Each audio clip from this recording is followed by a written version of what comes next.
Hi friends, ಅತ್ತೆ ಮನೆ ಅಡುಗೆಗೆ ಸ್ವಾಗತ. ಈಸಿಯಾಗಿ ಟೇಸ್ಟಿಯಾಗಿ ಚಿಕನ್ ಗ್ರೇವಿ ಮಾಡೋದು ಹೇಗೆ ಅಂತ ಹೇಳ್ಕೊಡ್ತೀನಿ. ಅದಕ್ಕೆ ಬೇಕಾಗಿರೋ ಸಾಮಗ್ರಿಗಳನ್ನು ರೆಡಿ ಮಾಡ್ಕೊಳ್ಳೋಣ. ಹಂಗೆ ನಮ್ಮ ಚಾನಲ್ನ ಸಬ್ಸ್ಕ್ರೈಬ್ ಮಾಡ್ಕೊಳ್ಳಿ. ನಾನಿವಾಗ 5 kg ಚಿಕನ್ಗೆ ರೆಡಿ ಮಾಡ್ಕೊತಾ ಇದ್ದೀನಿ. ಅದಕ್ಕೆ 6 ಟೊಮೊಟೊ, ಒಂದು ಅರ್ಧ ಕಟ್ಟು ಕೊತ್ತಂಬರಿ ಸೊಪ್ಪು, ದೊಡ್ಡದಾಗಿರೋದು 8 ಈರುಳ್ಳಿ, ಗರಂ ಮಸಾಲ ರೆಡಿ ಮಾಡ್ಕೊಳ್ಳೋಣ.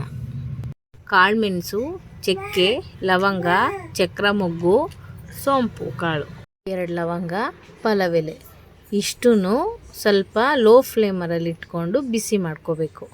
ಸ್ವಲ್ಪ ಕೆಂಪುಗಾಗಂಗೆ ಬಿಸಿ ಮಾಡಿಕೊಂಡ್ರೆ ಟೇಸ್ಟಿಯಾಗಿರುತ್ತೆ. ಸೀದಿಸ್ಕೋಬಾರ್ದು, ಚೆನ್ನಾಗಿ ಲೋ ಫ್ಲೇಮರಲ್ಲಿ ಇಟ್ಕೊಂಡು ಮಾಡ್ಕೋಬೇಕು. ಇದನ್ನು ಮಿಕ್ಸಿ ಜಾರ್ಗೆ ಹಾಕ್ಕೊಳ್ಳೋಣ. ಇದು ಹೋಮ್ ಮೇಡ್ ಗರಂ ಮಸಾಲ ಅಲ್ವಾ, ಇದು ಟೇಸ್ಟಿ ಕೊಡುತ್ತೆ. ಇದು ಪೌಡರ್ ಆದಮೇಲೆ ಸ್ವಲ್ಪ ಸೈಡಿಗೆ ಎತ್ತಿಕೊಳ್ಳೋಣ. ಇವಾಗ ಸ್ಟವ್ ಅಂಟಿಸಿ ದೊಡ್ಡ ತಪ್ಪಲೆ 5 kg ಬೇಯಕ್ಕೆ ಬೇಕಲ್ವ ತಪ್ಪಲೆ, ಸ್ವಲ್ಪ ದೊಡ್ಡ ತಪ್ಪಲೆ ಇಟ್ಕೊಳ್ಳೋಣ. ಅದಕ್ಕೆ ಈರುಳ್ಳಿನ ಸ್ವಲ್ಪ ರೋಸ್ಟಾಗಿ ಕೆಂಪುಗೆ ಹುರ್ಕೋಬೇಕು ನಾವು. ಈರುಳ್ಳಿ ಆದಮೇಲೆ ಟೊಮೊಟೊ ಹಾಕ್ಕೊಳ್ಳೋಣ. ಟೊಮೊಟೊ ಜೊತೆಗೆ ಒಂಚೂರು ಅರಿಶಿನ, ಉಪ್ಪು ಹಾಕ್ಕೊಂಡ್ರೆ ಇನ್ನೂ ಟೇಸ್ಟಿ ಚೆನ್ನಾಗಿರುತ್ತೆ.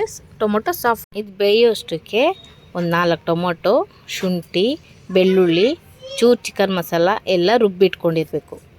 ಕ್ಲೀನಾಗಿ ವಾಶ್ ಮಾಡಿರೋದು 5 kg ಚಿಕನ್ನ ಇದ್ರ ಮೇಲೆ ಆ್ಯಡ್ ಮಾಡ್ಕೊಳ್ಬೇಕು. ಚೆನ್ನಾಗಿ ತೊಳೆದು ಇಟ್ಟಿರೋದನ್ನ ಆ್ಯಡ್ ಮಾಡ್ಕೋಬೇಕು. ಅದೊಂದು 5 kg ಇರುತ್ತೆ. ಚಿಕನ್ ಕ್ಲೀನಾಗಿ ಮಿಕ್ಸ್ ಆಗಬೇಕು. ಉಪ್ಪು ಖಾರ ಎಲ್ಲ ಹಿಡಿಬೇಕು. ಆದರೆ ಇದ್ರ ಜೊತೆಗೆಲ್ಲ ಮಿಕ್ಸ್ ಆಗಬೇಕು. ಆದರೆ ನಾವು ಸಪ್ರೇಟಾಗಿ ಗರಂ ಮಸಾಲ ಹಾಕ್ಕೊಂಡಿದ್ವಲ್ಲ ಮಿಕ್ಸಿಗೆ, ಅದನ್ನು ಮೇಲ್ಗಡೆ ಎಲ್ಲನೂ ಉದುರಿಸ್ಬೇಕು. ಅದನ್ನು ನಾವು ಜಾಸ್ತಿ ಇವಾಗಲೇ ಹಾಕೋದ್ರಿಂದ ಟೇಸ್ಟಿ ತುಂಬ ಚೆನ್ನಾಗಿರುತ್ತೆ. ಇದ್ರ ಜೊತೆಗೆ ಸ್ವಲ್ಪ ಮೊಸರನ್ನ ಆ್ಯಡ್ ಮಾಡಬೇಕು. ಮೊಸರು ಆ್ಯಡ್ ಆದಮೇಲೆ ಅದಕ್ಕೆ ಸ್ವಲ್ಪ ಟೊಮೊಟೊನ ರುಬ್ಬಾಕೋಬೇಕು. ಒಂದು ಅರ್ಧ kg ಅಷ್ಟು ಟೊಮೊಟೊನ ರುಬ್ಬಾಕೋಬೇಕು.